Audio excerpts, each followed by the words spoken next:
News World में आपका स्वागत है और खास कार्यक्रम सियासी रंग लेकर आपके साथ मैं हूं मोहम्मद कमर खान। इस कार्यक्रम के जरिए हम आपको राष्ट्रीय और स्थानीय स्तर की सियासी हलचल और गतिविधियों से रूबरू कराते हैं। साथ ही आपको ये भी बताते हैं कब कहां क्या किस तरह की सियासी उठापटक हुई, राजनीति के शतरंज पर ऐसी कौन सी नई बिसात बिछी जो सियासी गलियारों से लेकर चौक चौराहों तक चर्चा के केंद्र में रही, बहस का मुद्दा बनी और फिर तेज होती गई क्रिया प्रतिक्रिया, आरोप प्रत्यारोप की जंग, सियासी रंग।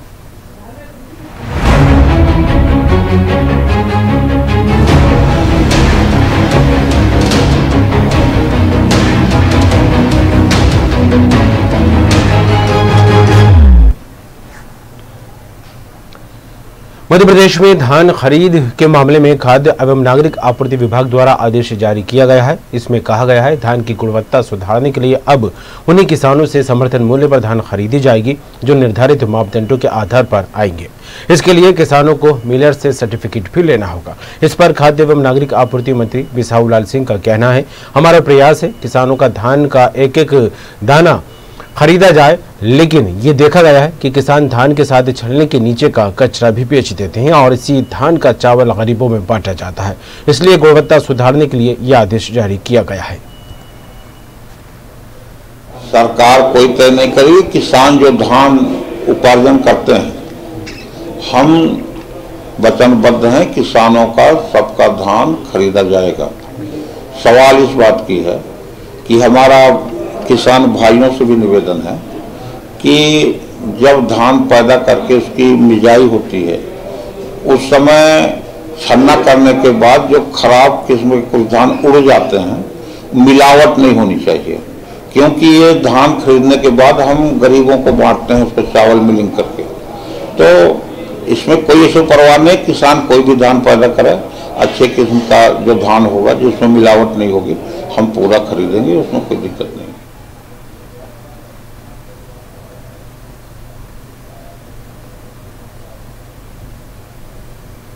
सरकार कोई तय नहीं करेगी, किसान जो धान उपार्जन करते हैं हम वचनबद्ध हैं, किसानों का सबका धान खरीदा जाएगा। सवाल इस बात की है कि हमारा किसान भाइयों से भी निवेदन है कि जब धान पैदा करके उसकी मिजाई होती है उस समय छन्ना करने के बाद जो खराब किस्म के कुछ धान उड़ जाते हैं, मिलावट नहीं होनी चाहिए, क्योंकि ये धान खरीदने के बाद हम गरीबों को बांटते हैं उसको चावल मिलिंग करके।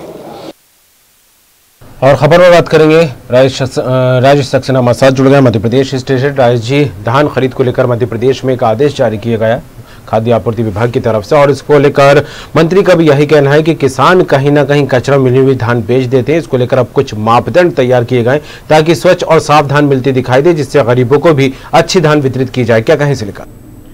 बिल्कुल, लंबे समय से ये देखा जा रहा था कुमार की धान की जिस तरह से बिक्री होती थी और धान के साथ जिस तरह से कचरा उसके साथ बेचा जाता था, इसको लेकर सरकार सख्त नजर आई। जिस तरह से मंत्री बिसाहू लाल खाद्य मंत्री है, बिसाहू लाल साहू ने जिस तरह से इसके लिए बिसाहू लाल सिंह ने, माफ कीजिएगा, जो एक आदेश जारी किया है इसके जरिए कि साफ सुथरा जो धान है वही खरीदा जाए और किसी भी तरह की उसमें कचरा या मिलावट उसमें नहीं होना चाहिए।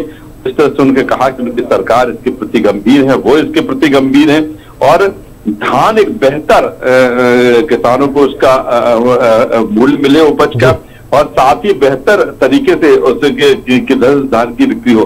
तो इसके लिए एक जो आदेश जारी किया और उन्होंने इस बात को साफ संकेत दिए है कि किसी भी तरह की उसमें जो कचरे की जो बात या जिस तरह से उसमें मिलावट की बात, उस पर सख्त सरकार उनकी है।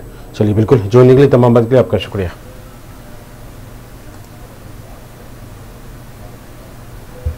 केंद्रीय कृषि कानून को निष्प्रभावी बनाने के लिए छत्तीसगढ़ सरकार ने विशेष सत्र बुलाकर नया कानून पारित किया और राज्यपाल की मंजूरी के लिए इसे राजभवन भेजा गया। हालांकि इस पर राज्य सरकार और राजभवन में कुछ खास रायशुमारी बनती नजर नहीं आ रही है। वहीं अब तक राज्यपाल ने भी इस कानून को पारित करने की मंजूरी नहीं दी है। मुख्यमंत्री भूपेश बघेल का कहना है टकराव जैसी कोई बात नहीं है, लेकिन राज्यपाल को छत्तीसगढ़ के हित को ध्यान में रखकर फैसला लेना चाहिए। तो वहीं राज्यपाल का कहना है कि सेंट्रल का मामला है, हम भी इस पर कानूनी मदद ले रहे हैं। जैसे ही ये क्लियर हो जाता है तत्काल फैसला लिया जाएगा। वहीं राज्य के नए कानून को लेकर विपक्ष ने तंज कसा। बीजेपी विधायक बृजमोहन अग्रवाल का कहना है, राज्य सरकार द्वारा बनाया गया कानून सफेद हाथी की तरह ही है। टकराहट की जो बात है, हमें कोई टकराहट नहीं है, लेकिन राज्यपाल महोदय को छत्तीसगढ़ के किसानों के हित को ध्यान में रखते हुए फैसला लेना चाहिए। इतना भी, अब तो दूसरा सत्र आने वाला है। देखिए, ये तो एक नियम प्रक्रिया के तहत ही सारी चीजें होती है और उसमें हम कानूनी सलाह ले रहे हैं, क्योंकि ये सेंटर का मामला भी है।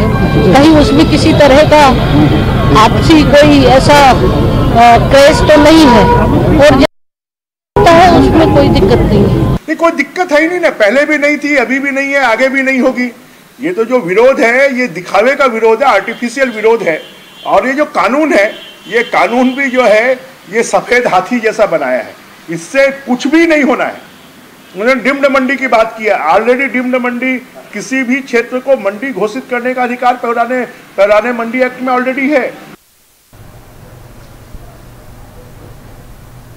खबर में बात करें निधि प्रसाद हमारे साथ जुड़ गई हैं, रायपुर संवाददाता। निधि, कानून को लेकर जिस तरह से बाईपास कानून की बात लगातार कही जाती रही है कि केंद्र ने कृषि कानून तो बनाए, लेकिन मध्य प्रदेश में एक अलग अंदाज में कांग्रेस और सरकार विरोध करती दिखाई दे रही है और इसको लेकर विशेष सत्र भी बुलाया गया था और नए कानून की बात यहां पर होती दिखाई दी थी। लेकिन कहीं ना कहीं बात बनती फिलहाल यहां पर दिखाई नहीं दे रही है, क्योंकि कानून प्रस्ताव तो हो गया है और इसको लेकर राज्यपाल के पास भेजा गया है, लेकिन अभी फिलहाल वहां से कोई मंजूरी होने की तस्वीर बनती नजर नहीं आ रही। क्या कहें इस लेकर? जी बिल्कुल, अगर बात की जाए तो लगातार जो केंद्रीय कृषि बिल है उसको लेकर विरोध करते नजर आ रही थी राज्य सरकार। एवज में उन्होंने छत्तीसगढ़ के किसानों को कोई नुकसान ना हो इसके लिए विशेष सत्र बुलाकर एक नया कानून पारित किया है, लेकिन इसकी जो अप्रूवल है या कहा जाए उसकी जो अनुमति है वो राज्यपाल से अब तक नहीं मिल पाई है। राज्यपाल के पास निश्चित ही इसे भेजा गया है कि जैसे ही राज्यपाल इस पर मंजूरी देती है छत्तीसगढ़ में ये कानून लागू किया जाएगा। लेकिन अब तक काफी लंबा समय हो गया है इस विधेयक को पारित किए गए, लेकिन राज्यपाल की जो मंजूरी है वो अब तक नहीं हुई है। तो वहीं इस पर मुख्यमंत्री भूपेश बघेल की अगर बात की जाए तो उनका यही कहना है कि राज्यपाल को भी अब इस पर फैसला लेना चाहिए, क्योंकि अब तक दूसरा सत्र आ गया है और ये जो फैसला राज्यपाल लेंगी उसे छत्तीसगढ़ के किसानों के हित में लेना चाहिए। तो वही राज्यपाल से जब प्रश्न किया गया तो उनका इस पर यही कहना था राज्यपाल का कि निश्चित तौर पर जिस तरह से छत्तीसगढ़ में केंद्रीय कृषि बिल लागू किया गया है ये सेंट्रल का मामला है, इस पर मुख्य तौर पर कानून से भी सहयोग लिया जा रहा है और निश्चित ही जैसी सारी चीजें क्लियर हो जाती है उस पर फैसला ले लिया जाएगा। तो वहीं अगर बात की जाए विपक्ष की तो विपक्ष लगातार कह रहा है कि जो कानून पारित किया गया है राज्य सरकार द्वारा मंडी एक्ट को लेकर, इसमें तो वैसे भी कोई परेशानी पहले भी नहीं थी और अब भी नहीं थी। ये कानून बिल्कुल सफेद हाथी की तरह है, अगर बनता तो भी ठीक होता, नहीं बनता तो भी ठीक होता। तो निश्चित तौर पर लेकिन जो एक इससे लागू करने की प्रक्रिया और राज्यपाल का जो रायशुमारी है राज्यपाल की वो अब तक नहीं बन पाई है, जिसको लगातार लेकर विपक्ष जो है और राज्यपाल और राज्य सरकार के बीच टकराव की स्थिति हो रही है, ऐसा कह रहे हैं। जी चलिए, तमाम बात के लिए आपका शुक्रिया निधि। छत्तीसगढ़ के मुख्यमंत्री भूपेश बघेल ने गृह मंत्री अमित शाह को पत्र लिखा। इसके जरिए नक्सली अंचलों में लंबित प्रस्तावों पर स्वीकृति प्रदान करने की मांग की गई है। इसके अलावा कई नए प्रस्ताव भी नहीं दिए जाने का जिक्र भी किया गया है। कृषि मंत्री रविंद्र चौबे का कहना है, पहले कहा जाता था बस्तर में नक्सली सरकार चला रहे हैं। वहीं उन्होंने कहा, मुख्यमंत्री भूपेश बघेल ने बस्तर के डेवलपमेंट के लिए सारा प्लान किया हुआ है और लगातार केंद्र सरकार से उनका अनुरोध चल रहा है।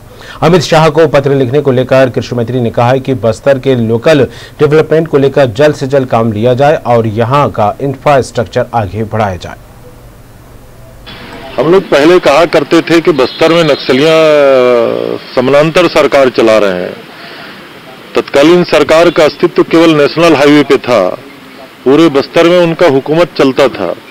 लेकिन आज स्थिति ये है कि मध्य भोपालपट्टनम के आसपास बीजापुर जिले और लगभग सुकमा के आगे कोंटा के किनारे से और नारायणपुर के कुछ हिस्से में नक्सलवादी सक्रिय हैं।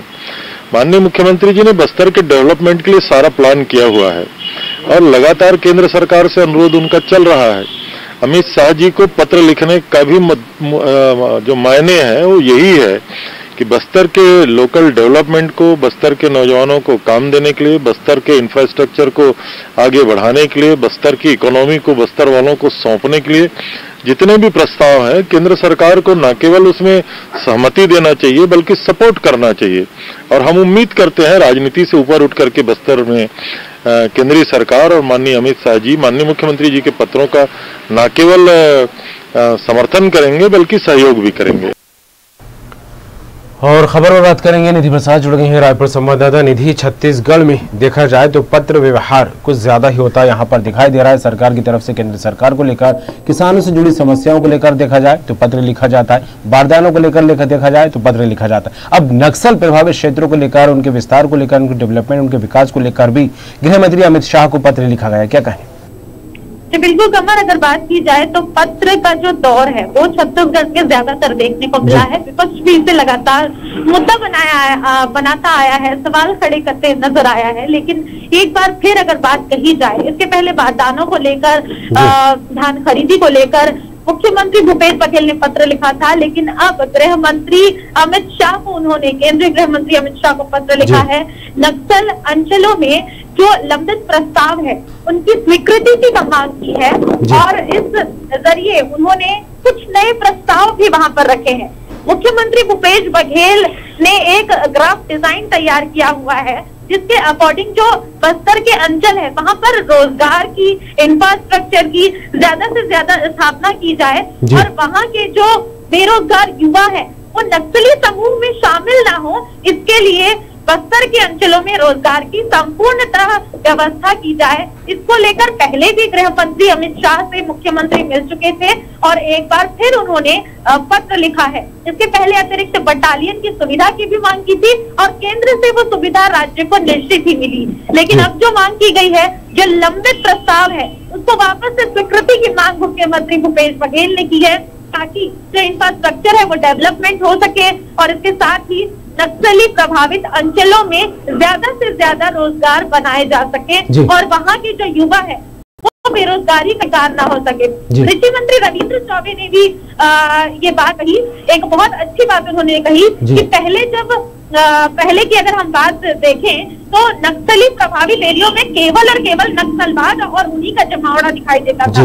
लेकिन मुख्यमंत्री भूपेश बघेल के आने के बाद अब ये कुछ ही क्षेत्रों में सीमित हो गया है और अब नक्सली क्षेत्रों में कुछ ही ऐसे जगह है, सुकमा, इस तरह की जगह जहां पर नक्सल प्रभावित जो अब तक है उसे भी जड़ से खत्म करने का प्रयास सरकार लगातार कर रही है और फिलहाल नक्सली अंचलों में रोजगार की व्यवस्था पूरी बढ़ाई जा सके, इसके लिए केंद्र से लगातार मांग कर रही है। बिल्कुल, केंद्र से लगातार मांग हो रही है, लेकिन थोड़ा पीछे जाया जाए और चुनावी माहौल के दौरान को याद किया जाए तो निधि, नक्सल को लेकर, नक्सलवादी क्षेत्रों को लेकर जो घोषणा पत्र में जिक्र भी किया गया था, सरकार किसी की भी रही है, एक बड़ा मुद्दा छत्तीसगढ़ में नक्सल प्रभावित क्षेत्रों को देखने को मिला है और बढ़ते नक्सलवाद को लेकर भी लगातार दावे और वादे किए जाते रहे। और इसके इतर अलग देखा जाए तो केंद्र सरकार में भी इसको लेकर कई बार विचार विमर्श हो चुका है, मंथन हो चुका है और इसमें सुधार लाने और नक्सल प्रभावित क्षेत्रों को जो है विकास को लेकर, काम करने को लेकर कई बार जो है पहल होती, बात होती दिखाई दी है। तो कितना असर पड़ता दिखाई दे रहा है इन बातों को लेकर इस क्षेत्र में?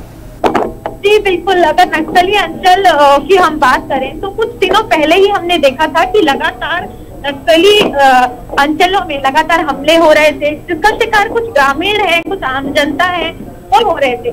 लेकिन मुख्य तौर पर अगर हम बात करें तो नक्सली चीजों को लेकर के मुख्यमंत्री ने जिस तरह से अतिरिक्त बटालियन की सहायता मांगी थी वो इसीलिए मांगी थी कि निश्चित तौर पर नक्सल में जो बढ़ रहा है नक्सलवाद वो कम हो सके।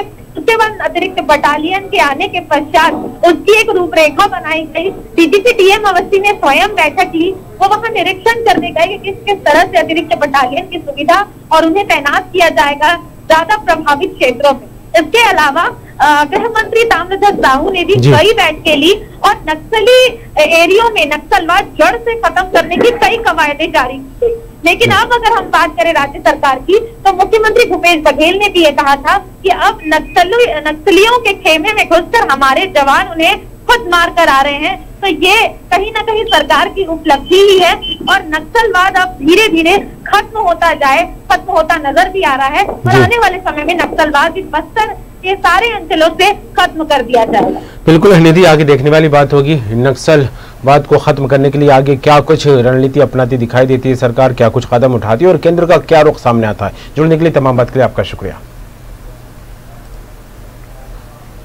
भूपेश बघेल सरकार के कार्यकाल को 2 साल पूरे होने के साथ ही सत्ता पक्ष के जनप्रतिनिधियों ने प्रशासन के कामकाज में कसावट लाना शुरू कर दिया है। इसी कड़ी में विधायक शैलेश पांडे ने बिलासपुर तहसील का औचक निरीक्षण किया। यहां विधायक ने तहसील के कामकाज का निरीक्षण करने के साथ मौजूद लोगों की समस्याएं भी सुनी और अधिकारियों से भी चर्चा की। वहीं उन्होंने सरकारी जमीन के बंदरबाट और भूमाफियाओं के खिलाफ सख्त कार्रवाई के अधिकारियों को निर्देश भी दिए हैं। विधायक पांडे ने बताया, सरकार का प्रयास है राजस्व मामलों का जल्द से जल्द निराकरण हो, जिससे लोगों को परेशानियों का सामना न करना पड़े। अवैध प्लॉटिंग में चूंकि 22 बिंदु को हटा दिया गया है पटवारी के से, तो पटवारी चूंकि नहीं है तो डायरेक्ट कोई व्यक्ति या भूमाफिया जो है वो किसानों के नाम पर जो है वो ज़मीन चढ़ी होती है और डायरेक्ट उसको बेच देता है और इतना बेच देता है कि उसमें रोड नाली वगैरह निकालने की भी जगह जो है नहीं मिलती है। और फिर उसके बाद वो प्रकरण जो आता है वो तहसील ऑफिस में आता है, SDM के पास आता है, उसका नामांतरण कर दिया जाए या उसका डाइवर्जन कर दिया जाए। तो इस प्रकार की जो अवैध प्लॉटिंग है उसको रोकने के लिए नगर निगम जो है वो अधिकृत है और नगर निगम को जो है अवैध प्लॉटिंग को लेकर जो है वो कार्रवाई करनी चाहिए। हालांकि मैं इस बात को अपनी सरकार से भी कहूँगा कि राजस्व विभाग का जो है इसमें हस्तक्षेप और ज़रूरत जो है वो बनी रहनी चाहिए, ताकि राजस्व विभाग और नगर निगम जो है दोनों मिलकर जो है वो अवैध प्लॉटिंग को जो है रोका जा सके। खबर पर बात करेंगे, संतोष मिश्रा हमारे साथ जुड़ गए हैं संवाददाता बिलासपुर से। संतोष, भूपेश बघेल सरकार के 2 साल होने पर एक अलग स्थिति, एक अलग तस्वीर छत्तीसगढ़ में देखने को मिलने लगी और ऐसे में विधायकों को लेकर बात की जाए, जनप्रतिनिधियों या प्रशासनिक स्तर पर काम को लेकर बात की जाए तो अब कसावट आने की बात यहाँ पर होती दिखाई देने लगी है। क्या लगता है कितना बदलाव अभी तक देखने को मिला छत्तीसगढ़ में और जिस तरह से निरीक्षण किया जा रहा है और निर्देश और आदेश दिए जा रहे हैं, क्या कुछ स्थिति बनती दिखाई दे रही है? देखिए, लगभग 2 साल पूरे जो हो गए सरकार को, लेकिन इन 2 सालों में अभी छत्तीसगढ़ में कोई ऐसी घटना या कोई इस प्रकार की कार्यवाही देखने को नहीं मिली। लेकिन कहीं ना कहीं ऐसा लगता है कि आला कमान का जो फरमान है या उनका आदेश है, उसके आदेश पर यह कार्य किया जा रहा है और अब जनप्रतिनिधियों ने अपनी कमर कस ली है और कहीं न कहीं वो विभागों में भी अब आने वाले समय में किस प्रकार की कार्यवाही करेंगे, जैसा कि आज तहसील ऑफिस में विधायक महोदय ने किया। और कुछ दिन पहले की घटना है कि बिलासपुर से लगे तहसील बिल्हा में भी तहसीलदार को जो सस्पेंड किया गया है जमीन के लेन देन के सिलसिले में। तो अब ऐसा लग रहा है कि जनप्रतिनिधियों ने अपना मोर्चा खोला है और वो भी स्वयं स्वतंत्र रूप से भी कार्य इसमें करेंगे। और दूसरी तरफ यहाँ देखने पे भी मिल रहा है कि पुलिस प्रशासन ने भी छापेमारी की कार्रवाई तेज करी है और रोज आए दिन पुराने लंबित मामलों में जो फरार कैदी हैं या हुक्काबाज चलाने वाले हैं, इन सबके ऊपर कड़ी कड़ी कार्रवाई शुरू कर दी है पुलिस विभाग ने। तो कहीं न कहीं ये देखने को भी मिल रहा है कि जो भूपेश सरकार के 2 साल के कार्य को कहीं न कहीं आप उजागर करने की यहाँ कोशिश की जा रही है, क्योंकि अभी तक यहाँ सरकार का जो फोकस था वो नरुआ गरुआ बाड़ी घुरवा और जिसमें गाय के गोठान और गोबर की ही लगभग 2 साल से लोगों ने चर्चा सुनी है। तो अब ऐसा लगता है कि कुछ विभागीय कार्यवाही और भी बड़ी आने वाले समय में देखने को मिलेगी। जी चलिए, तमाम बात के लिए जुड़ने के लिए आपका धन्यवाद संतोष। उत्तर प्रदेश की बस्ती को लेकर बात करें तो यहां कृषि कानून के विरोध में समाजवादी पार्टी का हल्ला बोल 6वें दिन भी जारी रहा। किसान कानून वापस लेने और किसानों के समर्थन में सपा जिला अध्यक्ष महेंद्र नाथ यादव के नेतृत्व में मुंडेरवा बाजार से पैदल यात्रा निकाली गई, जिसमें सैकड़ों की संख्या में समाजवादी पार्टी के कार्यकर्ता पैदल मार्च में शामिल हुए। यहां मार्च निकाल रहे सपा जिला अध्यक्ष महेंद्र यादव, पूर्व विधायक जितेंद्र कुमार सहित सैकड़ों नेताओं को पुलिस ने गिरफ्तार भी किया। वहीं सपा नेताओं ने पुलिस पर दोहरा रवैया अपनाने का आरोप लगाया। आप बताइए, कहां से अगर किसानों के हित में होती तो आज किसान दिल्ली के चारों तरफ से बॉर्डर को क्यों जाम किए होते? किसानों को समझाए ना किस तरीके से किसान हित में है। किसान हित में इसलिए है कि किसान की उपज वो अपना धान जो है 1200 रुपये पे आढ़तियों को बेचने के लिए मजबूर है। इसलिए किसान हित है। मंडी को समाप्त कर देने की इनकी साजिश है, इसलिए किसान हित में है। खबर में बात करेंगे, राकेश गिरी जुड़ गए हैं बस्ती संवाददाता। राकेश, किसान आंदोलन को लेकर देखा जाए तो दिल्ली में एक अलग तस्वीर निकलकर सामने आ रही है और किसान किसी भी कंडीशन में, किसी भी शर्त पर जो है केंद्र सरकार की बात मानने को तैयार नहीं, कानून वापस लेने की मांग करते दिखाई दे रहा है और दिन प्रतिदिन यह आंदोलन और तेज हो रहा है। तो वहीं उत्तर प्रदेश में खास करके बस्ती में देखा जाए तो समाजवादी पार्टी भी लगातार आंदोलन करती दिखाई दे रही है, मोर्चा खोली हुई है और हल्ला बोल करती दिखाई दे रही है। कृषि कानून वापस लेने की मांग भी हो रही है, क्या कहें इसे लेकर? ये आपको बता दें कि जहां एक तरफ किसान दिल्ली बॉर्डर पर धरने पर बैठे हुए हैं और लगातार जिस तरीके से जो सरकार के मंत्री हैं लगातार बात कर रहे हैं, लेकिन किसान बिल वापस लेने की मांग कर रहे हैं। वहीं अगर उत्तर प्रदेश की बात करें तो उत्तर प्रदेश में सपा समाजवादी पार्टी के जो कार्यकर्ता हैं वो लगातार किसानों के समर्थन में सरकार के खिलाफ जमकर हल्ला बोल रहे हैं। बस्ती जिले में भी आज 6वें दिन समाजवादी पार्टी के जिला अध्यक्ष महेंद्र नाथ यादव व पूर्व विधायक जितेंद्र कुमार चौधरी के नेतृत्व में सैकड़ों की संख्या में कार्यकर्ताओं ने मुंडरवा चीनी मिल के पास से किसान बिल के विरोध में पैदल मार्च निकाला। यही नहीं, जब पुलिस ने उन्हें गिरफ्तार कर लिया तो सपा नेताओं का साफ कहना था कि सरकार लगातार समाजवादी पार्टी को रोकने का प्रयास कर रही है और कहीं न कहीं उन्होंने पुलिस पर भी गंभीर आरोप लगाए हैं। जी, तमाम बात के लिए राकेश आपका धन्यवाद।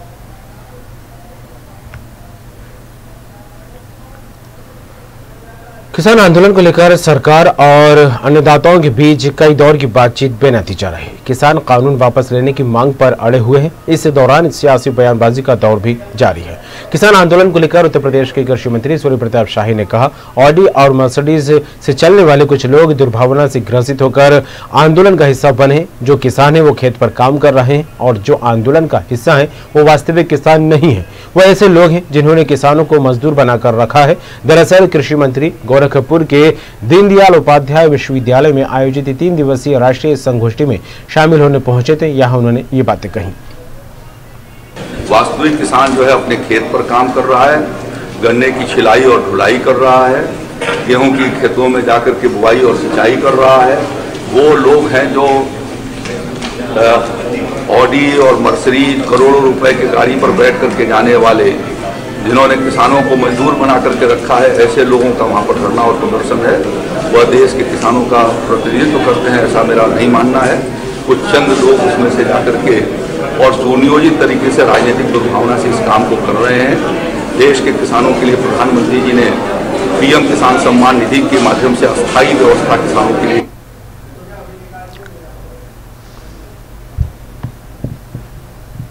और इसी के साथ इस खास कार्यक्रम से ऐसे रंग में फिलहाल इतना ही। दीजिए इजाजत, बाकी खबरों के लिए देखते रहिए न्यूज़ वर्ल्ड।